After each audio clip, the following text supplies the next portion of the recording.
तो घर वालों से बाहर नहीं निकाला उन्होंने धक्के देके कि भाई जा? नहीं, ताने तो बड़े मिले हैं, चाहे दोस्त रिलेटिव्स मतलब कोई भी थे। अब मेरा लास्ट और सबसे बड़ा कंट्रोवर्शियल क्वेश्चन, डब्बा लेना चाहिए? अब जो मैं क्वेश्चन पूछने वाला हूँ सबसे एक कंट्रोवर्शियल क्वेश्चन भी बोल सकते हैं हम, और सबसे पूछा जाने वाला सवाल भी कर सकते हैं कि जिम, योगा और आउटडोर एक्टिविटीज में क्या फर्क है? किसी ने, जैसे कई चीजें आजकल लोग यूट्यूब से प्रोफेशनल तरीके से बन जा रहे हैं, और भी और चीजों की बात करूँ तो क्या हम जिम को भी यूट्यूब से सीख सकते हैं? फिटनेस जर्नी है वो एज अ स्पोर्टर बोलूँगा मैं, as a assistant trainer Chandigarh gold gym से शुरू हुई। तो जब मैंने स्टार्ट करा था तो एज अ एथलीट स्टार्ट किया था। जिम फ्रीक में भाई टेंशन नहीं होती। क्यों बोल रहा था कि ये तो कांटों कांटों का भाई ताज लेके चलना पड़ता है। नहीं, उसके बाद इसी के मिलते जुलता क्वेश्चन है कि सप्लीमेंट्स और विदाउट सप्लीमेंट्स। अगर आपका कोई गोल ही नहीं है, अगर आपने शो ऑफ के लिए स्टेरॉइड्स करने हैं, तो आप जिंदगी की सबसे बड़ी बेवकूफ़ी कर रहे हो। कि एक बंदे को अपने जिम खोलने में और जिम चलाने में क्या-क्या डिफिकल्टीज आती हैं और क्या आ सकती है? तो आप तो पर्सनली यही रिकमेंड करेंगे जिम, क्योंकि आप जिम ओनर हैं। सभी को नमस्कार और बड़ों को चरण वंदनम।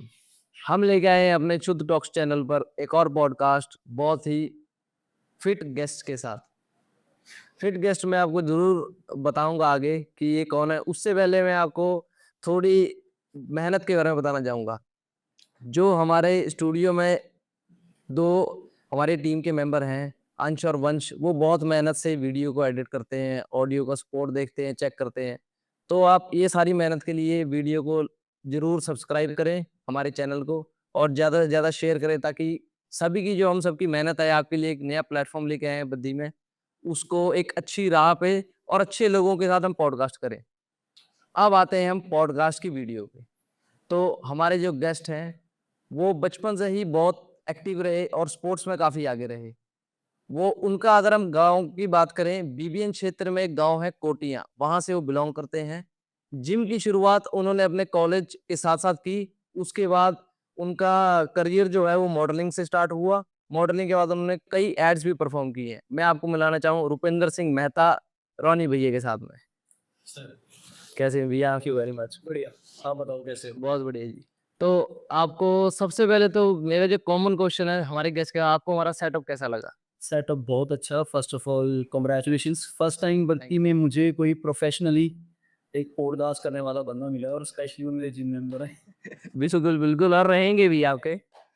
तो जब ये स्टूडियो की बात हुई तो मैंने यही सोचा था कि हम जो करेंगे तो प्रोफेशनल तरीके से करेंगे, और आप हमारे पहले गेस्ट हैं। जो अब हमारा ट्रिपल कैम सेटअप हो गया, मैं अपनी ऑडियंस को बताना चाहूँ कि पहले हम 2 कैमरे से शूट करते थे, अब हमारा ट्रिपल कैम सेटअप हो गया।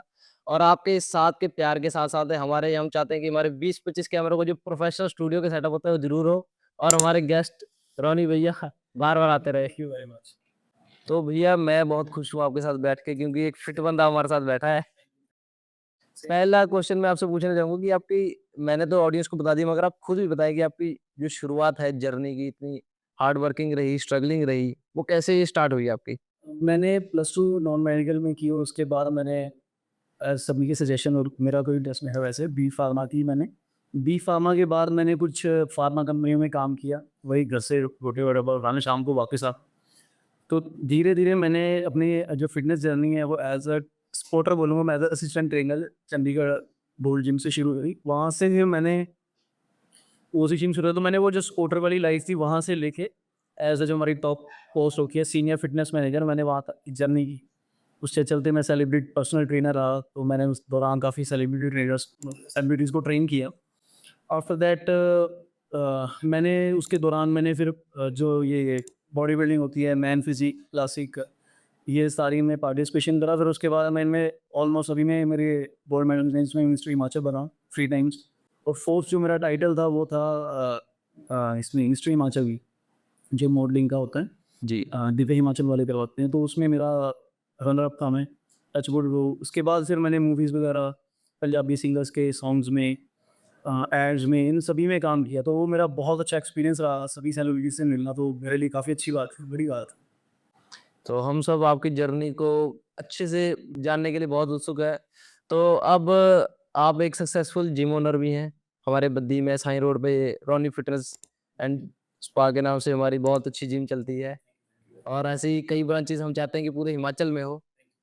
तो जो आज हमारा मेन टॉपिक है वो हमारी डिस्कशन हुई थी कि फिटनेस जिम और पूरे हिमाचल से रिलेटेड पूरे हमारे भारत में रहेगी कि उसके ऊपर जो जो बातें आजकल चल रही है उसके बारे में हम करेंगे। तो सबसे पहले मैं आपसे एक नॉर्मल जनरली जो बात करना चाहूँ वो ये है कि कोई बंदा जिम जा रहा है तो उसको क्या सोच के जिम में जाना चाहिए?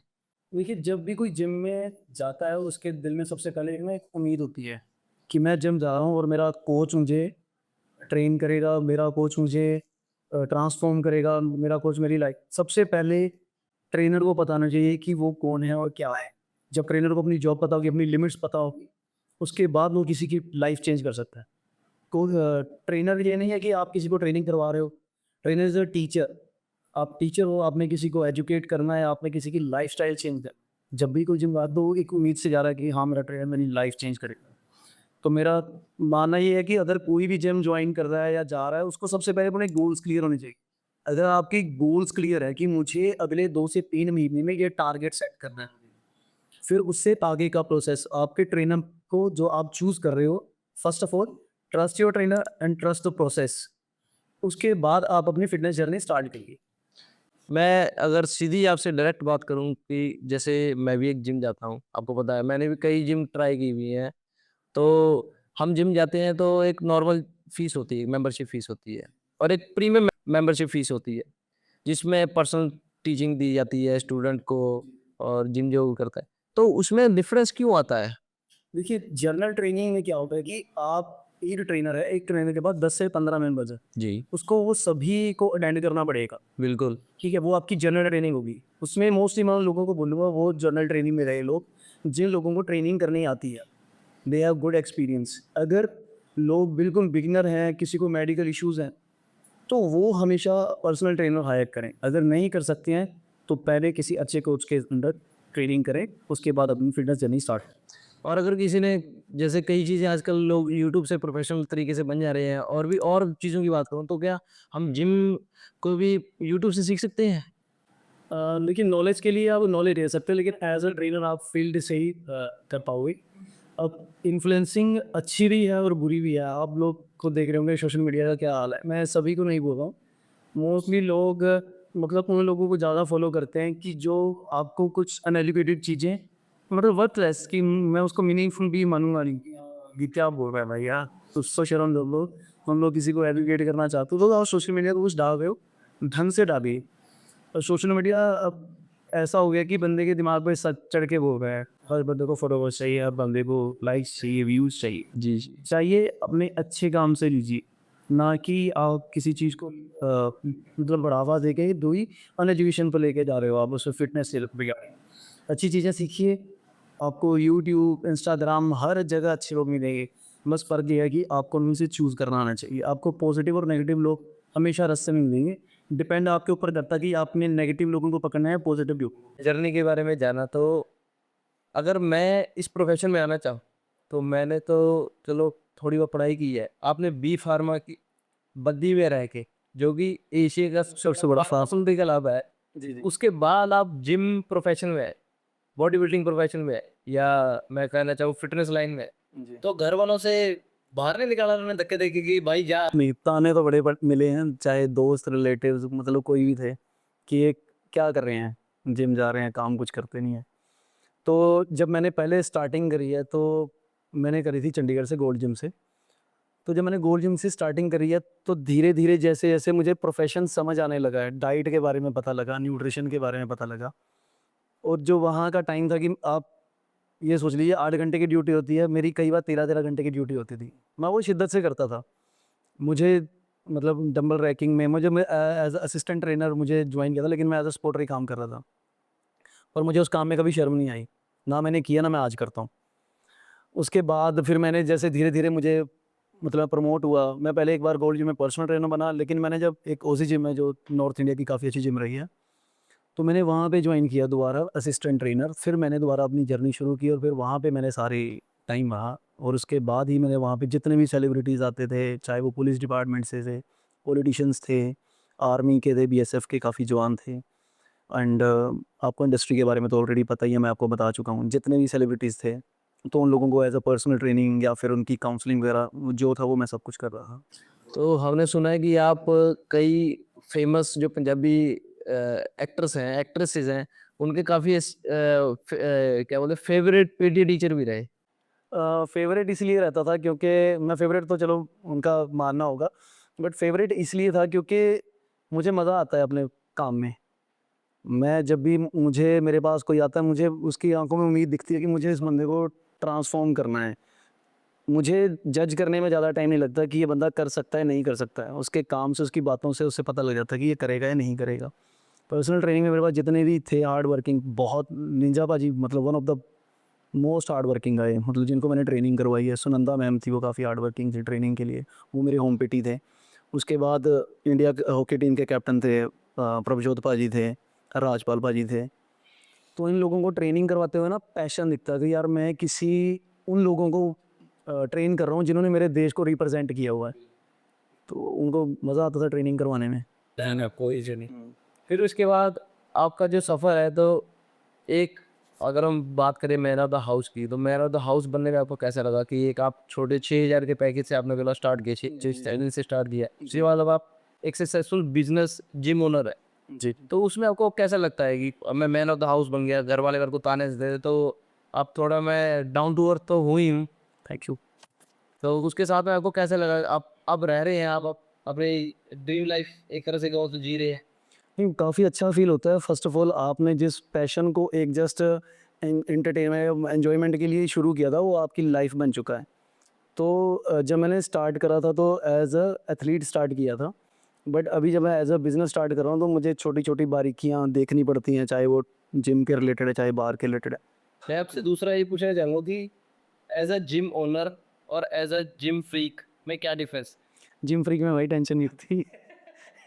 जिम और ये तो कांटों कांटों का भाई ताज लेके चलना पड़ता है। नहीं, देखिए आपको एक्सपेंस मैनेज करने पड़ेंगे, आपको लोगों से इंटरेक्शन, आपको लोगों के मैनेज करने पड़े। अब हर स्वभाव का, हर नेचर का बंदा जिम में आता है, आपको हर किसी से मिलना पड़ेगा, आप किसी को मना नहीं कर सकते।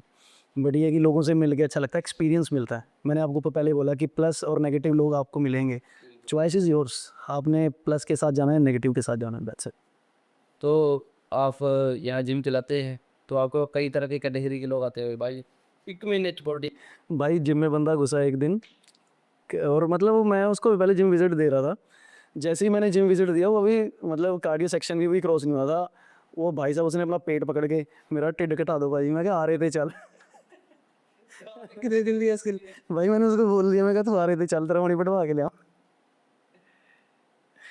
अब अगर हम पूछने जाए कि यहाँ भी काफ़ी जिम है जिन्होंने कई ट्रेनर्स रखे हैं, अच्छी नॉलेजेबल पर्सन है, हमें हर मसल की चीज़ सिखाते हैं, तो उनको सर्टिफिकेशन की ज़रूरत होती है। बहुत ज़्यादा। अगर देखिए सर्टिफिकेशन आपके पास नहीं है ना, मेरा तो मेडिकल लाइन था पहले से ही, तो मुझे तो सारा जितना आप सर्टिफिकेशन में उससे ज़्यादा हम लोगों को फार्मेसी में मिल चुका था मटेरियल पढ़ने के लिए।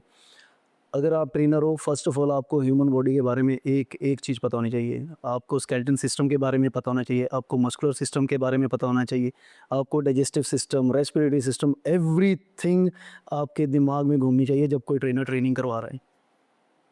और अगर हम बात करें मैन और वुमेन के साइकिल की, जी। तो हमने काफ़ी देखा कि वुमेन का मेंस्ट्रुएशन साइकिल होता है हर मंथ। जी, जी। तो उसमें उनको ट्रेनिंग करनी चाहिए नहीं करनी? देखिए उनके कंफर्ट ज़ोन के ऊपर है, कुछ कर लेते हैं, कुछ नहीं कर पाते, और मैं उस टाइम में उनको रेस्ट मोड पे ही जाना प्रेफ़र, क्योंकि वो एक नेचुरल साइकिल है जो आपको आएगा ही आएगा। हाँ, लेकिन मैं आपसे एक मैसेज देना चाहूँगा स्पेशली लेडीज़ को, जो ट्रेनिंग नहीं करते, जो घर में भी काम नहीं कर रहे हैं। आजकल ओबेसिटी इंडिया में बहुत ज़्यादा फैलती जा रही है। देखिए पहले क्या होता था, लोग खेतों में काम करते थे, घर में काम करते थे, घर के काम करते थे। अब वो चीज़ें ख़त्म हो चुकी हैं, और अब आज के टाइम में यंग गर्ल्स को पीसीओएस, पीसीओडी एंड थायराइड का इशू बहुत कॉमन हो चुका है। हमारे पास बहुत केस आते हैं ऐसे। हम लोग समझाते हैं, काउंसलिंग करते हैं, उसके बावजूद भी कुछ गर्ल्स या लेडीज़ ऐसे हैं जो बताने में हिचकिचाते हैं। तो मेरा एक आपके थ्रू एक सिंगल मैसेज है कि कभी घबराइए मत। Your trainer is like your doctor. We are not doctors but he is like a doctor. आप उनको बताओगे, वो आपको प्रिकॉशनल ट्रेनिंग करवाएगा। ट्रेनिंग कर सकते हैं, थायराइड में भी कर सकते हैं, पीसीएस पीसीओडी को भी करवा सकते हैं, लेकिन आपकी डिपेंड करता है आप अपने मेंबर को कैसे हैंडल करते हो। और जो वुमेन्स और गर्ल्स होती हैं वो जिम जाते हैं, तो उनकी रिस्पॉन्सिबिलिटी जो वुमेन्स की और गर्ल्स की रिलेटेड रिस्पॉन्सिबिलिटी जो भी होती है, तो वो जिम ओनर की होती है। जिम ओनर की वो सबसे पहले जो उनको ट्रेन कर रहा है, आपके ऊपर सारी उनकी रिस्पॉन्सिबिलिटी रहेगी। वो कंफर्टेबल हैं, वो आपके ट्रेनिंग करते हुए खुश हैं, एंड सेकेंडली आपको अपने ट्रेनर के ऊपर ट्रस्ट होना चाहिए। अगर वो ट्रस्ट है तभी आपका जिम या फिर आपका प्रोफेशन सक्सेसफुल है। और ये अभी के टाइम में ऐसा क्यों होता है कि जो मेट्रो सिटीज़ है उसी में सिर्फ गर्ल्स और वुमेन जो है ज़्यादातर जिम जाती है, हमारे यहाँ के आसपास के एरिया में क्यों नहीं जाती? जी, मैंने भी देखा ये एक्चुअली एक एजुकेशन, दूसरा हिचकिचाहट और प्रोफेशनलिज्म कम होना। ट्रेनर्स में प्रोफेशनलिज्म कम है, उनको अपनी लिमिट्स नहीं पता। ठीक है, वो चीज़ें होनी बहुत ज़्यादा ज़रूरी है। अगर आपने जिम में आना है तो एक लड़की अगर आपके जिम में आ रही है, लेडी आ रही है, शी इज़ योर रिस्पॉन्सिबिलिटी। हमारी जिम में हम लोगों ने कंसेंट लेटर साइन करवा रखे हैं। हमारे पास जो भी आता है पहले उसकी काउंसलिंग होती है, उसकी पर्सनल डिटेल्स लेते हैं, कहाँ से हैं, क्या हैं। उसके बाद उस कंसेंट लेटर पे साइन होता है, उसके बाद ये एंट्री मिलती है।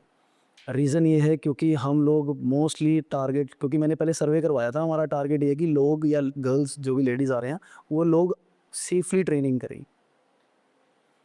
एक एज अ जिम ओनर क्या बॉयज़ और गर्ल्स का सेक्शन अलग अलग होना चाहिए? नहीं सर, कभी भी नहीं। ये लोग ये बहुत ज़्यादा मेंटली मतलब मुझे वर्ड ही नहीं इसके लिए मिल रहा है कि लोग क्यों करते हैं ऐसा। देखिए आप किसी के दिमाग को पढ़ नहीं सकते, आप किसी की आंखों को रोक नहीं सकते, ठीक है। नीयत सबसे ज़्यादा मैटर करती है, ठीक है। अगर आपको ये हराश कर रहा है, मेरी जिम में कोई करके देखे, मैं कसम से जीते जी उसको नर्क ना दिखा दूँ तो है ना। नहीं, हम भी उसके लिए आपके साथ हैं। नहीं, हम लोग लीगली और वैसे तो पर्सनली भी। कि मेरी ज़रूरत नहीं पड़ेगी आपको, आपको अकेले संभाल लेंगे सारी चीज़ें। मगर ये ठीक है कि अच्छी बात आपने कही कि नीयत सबसे बड़ी चीज़ होती है। जी। अगर किसी की नीयत ख़राब है, तो कहीं भी कुछ भी कर सकता जी, है। बिल्कुल, तो फिर इसके लिए बिल्कुल। सेक्शन आप अलग-अलग करें। जी। तो अभी एक छोटा-सा ब्रेक लेते हैं, ब्रेक के बाद आपको मिलेंगे। तो हम एक ब्रेक के बाद वापस आ गए हैं अपने फिट गेस्ट के साथ बात करने के लिए। भैया मेरा एक क्वेश्चन था कि डाइट जो है वो वेज या नॉन वेज आप कैसे डिस्क्राइब करेंगे? फर्स्ट ऑफ ऑल वो आपका पर्सनल ओपिनियन रहेगा कि आप वेज खाते हो, नॉन वेज खाते हो। हम किसी को फोर्स नहीं कर सकते। उसके बाद आपके गोल्स के ऊपर डिपेंड करता है। देखिए, अगर रॉ प्रोटीन की तरफ जाओ तो मैं नॉन वेज प्रेफ़र करूँगा। अगर आप रिलीजियसली कोई डाइट, मतलब आप नॉन वेज नहीं यूज़ करना चाहते हो, तो हम लोग उसमें भी आपको पूरा अच्छे से ट्रेन करेंगे या फिर आपको सजेस्ट करेंगे। मतलब उसमें ट्रेन हो सकता है अगर हम हाँ, डेफ़िनेटली आपको प्रोटीन सोर्सेज़ और अपने कार्ब सोर्सेज़ और फैट सोर्सेज़ को, देखिए मैं हमेशा अपने मेंबर्स को बोलता हूँ, क्वालिटी के ऊपर जाइए, क्वांटिटी के ऊपर मत जाइए। आप अपनी फूड क्वालिटी अच्छी करिए, आपको डेफ़िनेटली रिज़ल्ट आएँगे। उसके बाद इसी के मिलता-जुलता क्वेश्चन है कि सप्लीमेंट्स और विदाउट सप्लीमेंट्स। देखिए, सप्लीमेंट्री आर द सपोर्टर्स। अगर आपको लगता है कि आपने अपने गोल्स अचीव करने हैं, उनको बेटर करना, और सप्लीमेंट्री बहुत ज़्यादा सपोर्टिव रहते हैं। जैसे मान लीजिए नॉर्मल सोर्सेज़ हो गए, वो प्रोटीन हो गया, आपके प्री-वर्कआउट्स हो गए। प्री-वर्कआउट जो जिसको चाहिए और जो सूटेबल हो, ये नहीं कि आप कोई भी उठा के प्री-वर्कआउट यूज़ कर लो। उसके बाद बहुत सारे लिस्ट हैं इसके सॉरी सप्लीमेंट्री की, जो आप यूज़ कर सकते हो, आपके गोल के हिसाब से और आपकी बॉडी टाइप के हिसाब से। आजकल कोई भी बंदा जिम जाता है तो उसको ट्रेनर खींच देते हैं कि आजा भाई मैं सप्लीमेंट दिलाता हूँ, मैं सप्लीमेंट ओके अब ठीक है कि एक प्रॉपर डिस्क्रिप्शन के द्वारा सप्लीमेंट ले। देखिए न्यूट्रिस्ट के काम होता है कि आपको वो न्यूट्रिशन बताएगा। अगर आपका ट्रेनर क्वालिफाइड है तो डेफ़िनेटली आपको अच्छी गाइडेंस देगा। वो डिपेंड करता है आपके गोल के ऊपर और आपकी बॉडी टाइप के ऊपर, मैं आपको ऑलरेडी बता चुका हूँ उसके रिगार्डिंग। उसके बाद हमारी वेज नॉन वेज डाइट के बारे में बात हो गई, सप्लीमेंट्स और नॉन सप्लीमेंट के बारे में बात हो गई। अब मेन क्वेश्चन पे आते हैं, स्टेरॉइड्स और नॉट। देखिए, अगर एज़ अ प्रोफ़ेशनली आपने बॉडी बिल्डिंग में जाना है, एज़ अ एथलीट, तो डेफ़िनेटली आप कर सकते हो। ओलंपिक्स में या फिर कई गेम्स में लोग करते हैं। अगर आपने खुद को अपग्रेड करना है तो आप कर सकते हो, लेकिन गाइडेंस के अंदर, अपने डॉक्टर की गाइडेंस के अंडर, तब जाके आप उस लाइन में जा सकते हैं। अगर आपका कोई गोल ही नहीं है, अगर आपने शो ऑफ के लिए स्टेरॉइड्स करने हैं, तो आप ज़िंदगी की सबसे बड़ी बेवकूफ़ी कर रहे हो। तो एज अ प्रोफेशन अगर हम जाएँ तो बंदे को एक प्रॉपर कंसल्टेंसी के थ्रू दे लेना चाहिए? विदाउट कंसल्टेंसी मैं आपको प्रेफर ही नहीं करूँगा, कोई भी हो चाहे, ठीक है। नेचुरली आप अपनी बॉडी को एक लिमिट तक हिट कर सकते हो, ठीक है। उसके बाद आप अपने ट्रेनिंग के वर्कआउट पैटर्न्स, डाइट, एक्सपेरिमेंट बहुत ज़्यादा करिए। Like experiment, educational experiments. आपकी बॉडी 2 से 3 महीने के बाद बॉडी प्लेटू पे चली जाती है। प्लेटू वो कंडीशन है जहाँ पे आपकी डाइट और आपकी बॉडी रिस्पॉन्ड करना कम कर देती है, रेशो कम हो जाती है, ये नहीं कि बिल्कुल नहीं करेगी। उस रेशो को चेंज करनी है, आपके ट्रेनर को पता होना चाहिए कि बॉडी का प्लेटो तोड़ना कैसे है। उसमें आपके वर्कआउट स्केल्स चेंज कर सकते हैं, आपकी डाइट पे खेल सकते हैं, आपका न्यूट्रिशन चेंज कर सकते हैं।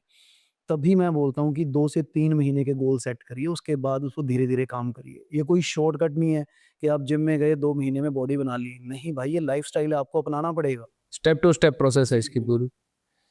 अभी हम देख रहे हैं कि हमारा जो भारत है वो वर्ल्ड लेवल पे कम्पीट कर रहा है, चाहे वो शेयर मार्केट हो या अपने कोई और मार्केट हो या किसी भी चीज़ को लेके व्हीकल ऑटोमोबाइल इंडस्ट्री हो।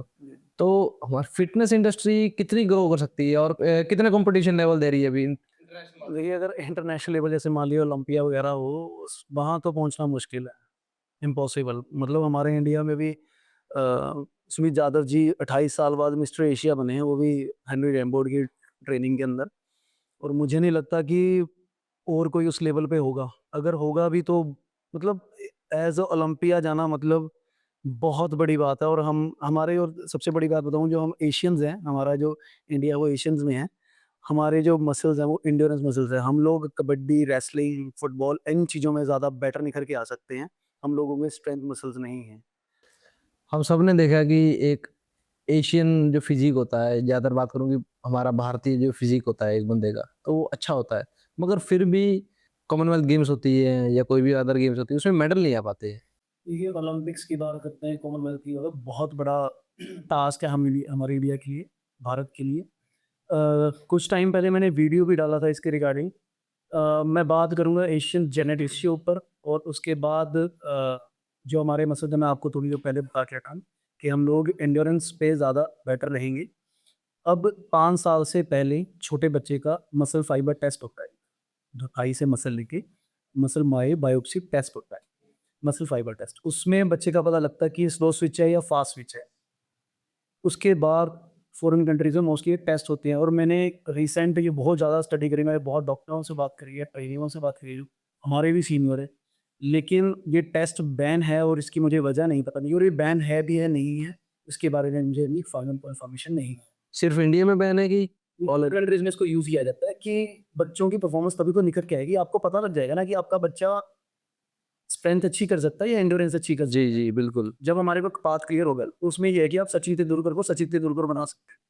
बिल्कुल। हमारे को एक पाथ क्लियर हो जाएगा, बच्चे के बारे में पता लग जाएगा कि इसके इस चीज़ में फाइबर अच्छा है, तो हम इसको इस गेम में अच्छा डाल सकते हैं। तो वो शुरू से ही उसकी स्टार्टिंग पे चलते हैं। मैंने ये स्पोर्ट्स मिनिस्टर जी को भी और ये गवर्नमेंट को एक अपील करी थी कि ये चीज़ें शुरू करवाइए, तभी हम लोग ये प्रोसेस में चलते हुए इस चीज़ को इम्प्लीमेंट कर सकते और क्या अदर स्पोर्ट्स में मेडल ना ला पाना या उसमें अच्छी परफॉर्मेंस ना ला पाना, उसकी एक वजह है कि लैक ऑफ सपोर्ट। जो हमारी ऑडियंस है, जो हम सब देख भी रहे हैं, हमारी ऑडियंस सिर्फ क्रिकेट को ज़्यादा सपोर्ट करती है। हमारी हैं।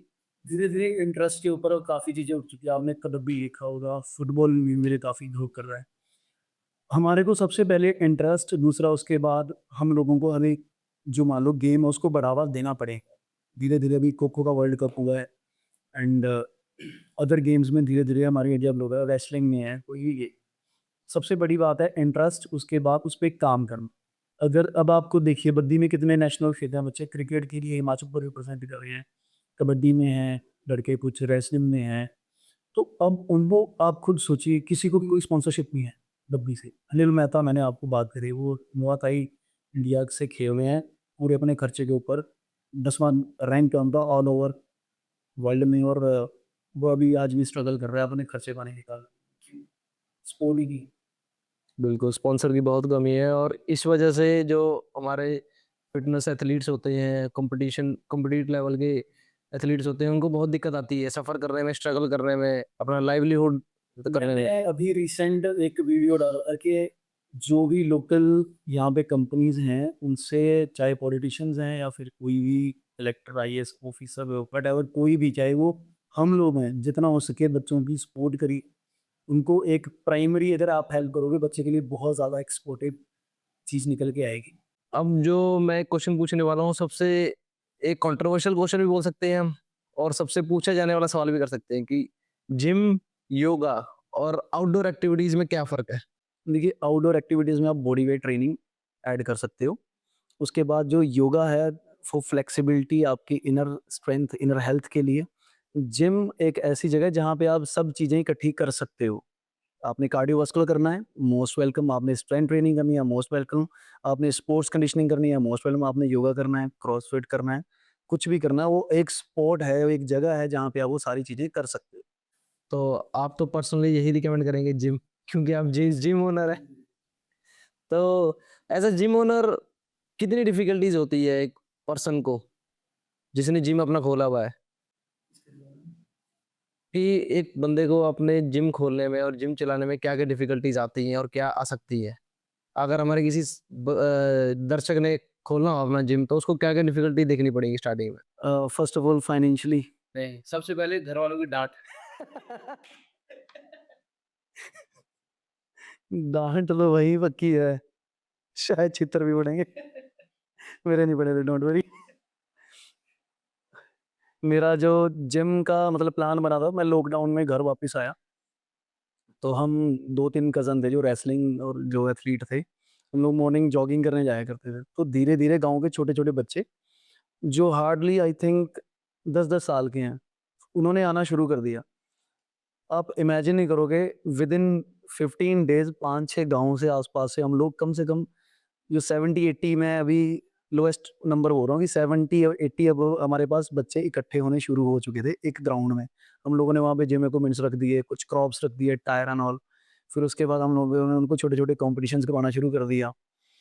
तो उस दौरान मैंने बच्चों का इंटरेस्ट देखा और सबसे बड़ी बात है हमारे बच्चों को यही नहीं पता है कि हम लोगों ने लाइफ में करना क्या है। हम लोग अगर पढ़ाई करनी है, एजुकेशन करनी है, उसको किसके रिगार्डिंग लेके जाना है आगे। उसके बाद बात करते हैं बच्चों की गाइडेंस को लेके। बच्चों को यही नहीं पता कि अगर मैं स्टडी करने जा रहा हूँ, अगर मैंने आर्ट्स रखा है, नॉन मेडिकल रखा है, मेडिकल रखा है, मैंने इन फ्यूचर क्या करना, ठीक है? उसके बाद कुछ बच्चे आर्मी की भर्ती या पुलिस की भर्ती के लिए उनको सिर्फ़ ये है कि मुझे सिपाही भर्ती होना है। तो फिर उस टाइम मैंने उन बच्चों के दिल-दिमाग पढ़े, तो मैंने उनको सिर्फ़ सी कोई काफ़ी चीज़ें उनके पेरेंट्स को हम लोग पेरेंट्स मीटिंग करते थे इवन। उनके पेरेंट्स को बुलाना, उनको डाइट के बारे में समझाना, न्यूट्रिशन के बारे में समझाना, टाइमिंग बच्चों की सोने-जागने की। तो उन बच्चों को मैंने धीरे-धीरे सिखाना शुरू किया कि आप लोगों को अगर इस करियर में जाना है तो उसके बारे में सर्च करिए, उन लोगों से बात करिए। आपने कबड्डी के बारे में बात करनी है, आपने क्रिकेट के बारे में किसी ने जाना है, आपने आर्मी में जाना है, पुलिस में जाना है, बिज़नेस में जाना है, कोई कंपनी खोलनी है, तो आपको उससे रिलेटेड पहले बंदे से मिलना पड़ेगा। बात करिए, उसके बारे में सर्च करिए। अब मेरे दर्शकों का सवाल भी था, मेरा पर्सनली सवाल है कि अगर मैं जिम जा रहा हूँ, तो मेरे को जिम में क्या-क्या फैसिलिटीज़ देखनी चाहिए कि इस जिम में फैसिलिटीज़ ये हैं, जो मिनिमम होती हैं और उससे मेरी जो पूरी जिम की चीज़ है वो पूरी हो सकती है। ओके, फर्स्ट ऑफ ऑल आपके ट्रेनिंग, सेकंड हाइजीन, मशीनरी, उसके बाद आपको कौन-कौन सी फैसिलिटीज़ प्रोवाइड की जा रही हैं, आपको डिफरेंस क्रिएट करना पड़ेगा। अगर आप किसी से बेटर निकल के आना चाहता हो। मेरे पास अगर कोई जिम में आता है तो हम लोग फर्स्ट ऑफ ऑल उनकी काउंसलिंग करते हैं। काउंसलिंग के बाद उन्हीं को स्ट्रेचिंग्स के बारे में पढ़ाया जाता है, बताया जाता है कि आपके इसके फ़ायदे क्या हैं। जब तक हम किसी को कोई किसी बात का फ़ायदा नहीं बताएँगे वो नहीं करेंगे। और यहाँ पे मेरे पास आज तक बहुत ही रेयर बंदे आए हैं जिनको स्ट्रेचिंग्स के बारे में नॉलेज ही नहीं है, पता ही ना है आज तक किसी ट्रेनर ने बताया। उसके बाद उनका गोल क्या है, फ़िटनेस गोल क्या है, ट्रेनिंग कौन-सी करनी है, मसल मैकेनिज़्म क्या है, टेम्पो क्या है, ब्रीथ कहाँ करना है, ब्रीथिंग के बारे में नहीं पता। मतलब जो बेसिक चीज़ें हैं, ट्रेनर को बतानी चाहिए। किसी भी मेंबर को मुझे आज तक कोई बंदा ही नहीं मिला बुद्धि में, जिसको ये चीज़ें पता हो कि हाँ भाई मुझे ये करना है।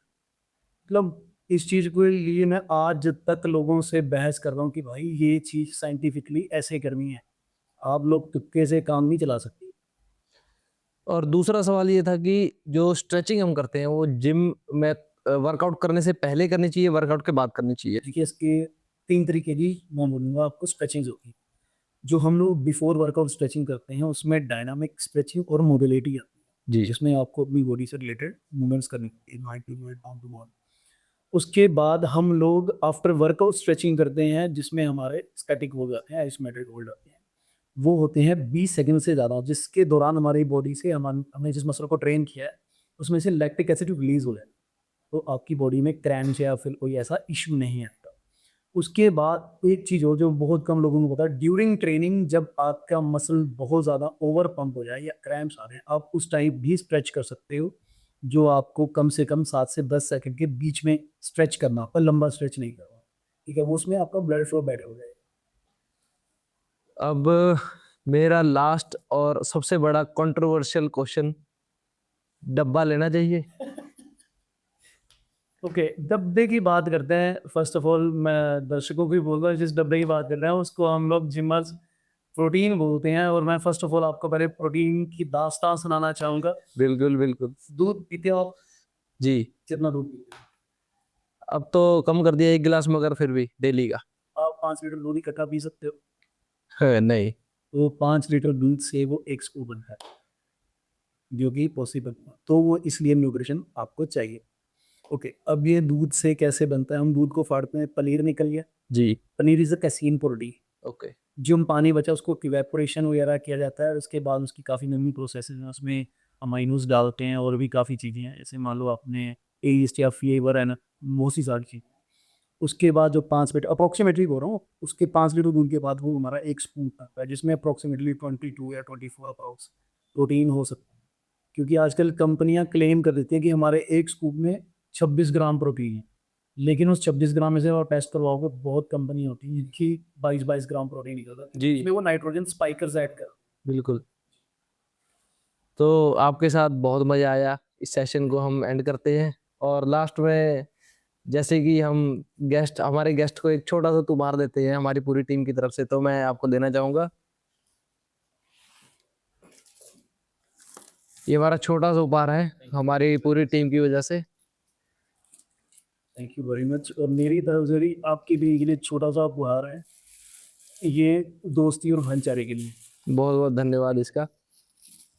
और लास्ट में मैं अपने दर्शकों को बताना चाहूँ कि हम भैया के पास जाते रहते हैं, ये हमारे जिम ट्रेनर भी है, पर्सनल ट्रेनिंग भी देते हैं फ्री में। आपके लिए। बिल्कुल, हमारे लिए आपको नहीं मिलेगी। तो भैया बहुत डाउन टू अर्थ है, इन्होंने सारी चीजें, आप कोई भी चीज इनसे कर सकते हैं। स्पेशली अगर मैं कहूँ तो गर्ल्स, आप चाहे किसी के थ्रू या डायरेक्ट भी आप इनको कोई भी चीज पूछ सकते हैं पर्सनली। इनकी आईडी और इनके पूरी डिटेल में डिस्क्रिप्शन मेंशन कर दूंगा। अगर आपको कोई भी सवाल है, आपको हेल्थ को लेके, डाइट को लेके या मेंस्ट्रुएशन साइकिल को लेके, वो आपको ये डिटेल में बताएंगे और पूरा थ्योरेटिकल तरीके से बताएंगे कि वो पॉसिबल चीज़ें हैं, और आप उस कोई जो गलतियां हैं आपके जीवन में या आपके डाइट को लेके, वो कैसे सुधार सकते हैं। हम इस पॉडकास्ट, ये बहुत ही अच्छे पॉडकास्ट को करते हैं यहीं एंड, और देखते रहिए शुद्ध टॉक्स।